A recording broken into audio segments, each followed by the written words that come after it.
Ang pag-asawa ay sa magandang pagsasama, pagkaunawaan, pagmamahalan, at pagtitiwala. Ay di malilimutan ng magkatagpo. Sabi ko sa inyo, pag binasa ko kasi, maiyak talaga ako. Nang sanlibong pangitain tungo sa'yo, kakaiba ang tingin sa'yo na kay ganda. Ako'y napiyag mo at ngayon ikaw. Ay ma, kaya ito ang binigay ko sa'yo is nahihiligan mo mangolekta ng mga iba't ibang sapatos. Kaya pagkaingatan mo, mahal na mahal kita. I love you so much. Hindi pa. Pupunta sa'yo. Hello pa, ito yung gift na gusto mo noon pa. Pero dahil gusto ko ngayon ito maibigay sa pinakamalagang araw sa buhay natin. Simple but meaningful for me. I love you so much pa. My one and only love.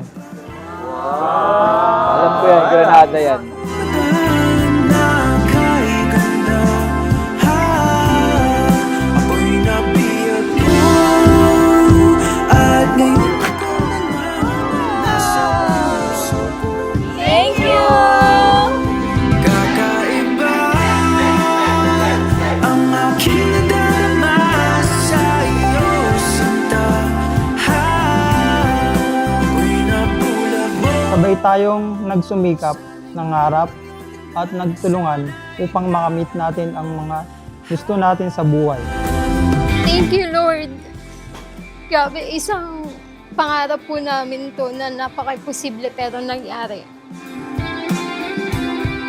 Ang hinihingi ng Diyos na katumbas ng pagpapasakop ng babae sa kanyang asawang lalaki ay ang pagmamahal naman ng lalaki sa kanyang asawa na gaya ng pagmamahal ni Christ sa church.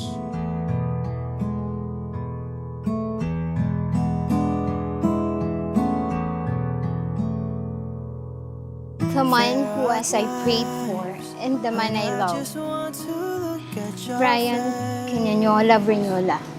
This is it. We made it finally after a years.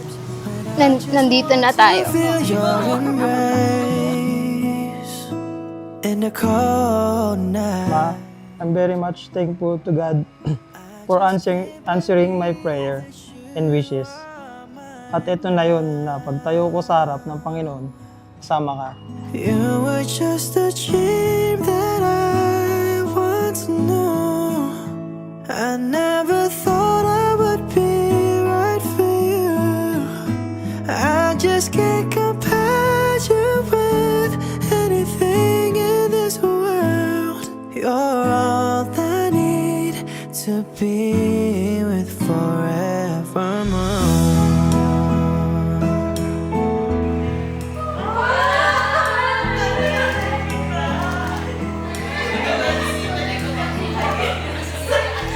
All those years, I want to hold you. Ayusin mo yung pagpamilya mo.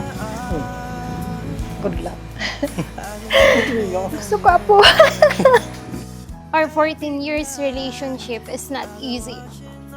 Alam mo yan, grabe yung trials and struggles. Sabay nating nasaksiyan ang unti-unting pagbabago ng panahon. Pero ang ating pagmamahalan, simula una hanggang sa ngayon, at hindi kailanman nagbago. You were just a dream that I once knew. I never thought I would be right for you. I just can't compare you with anything in this world.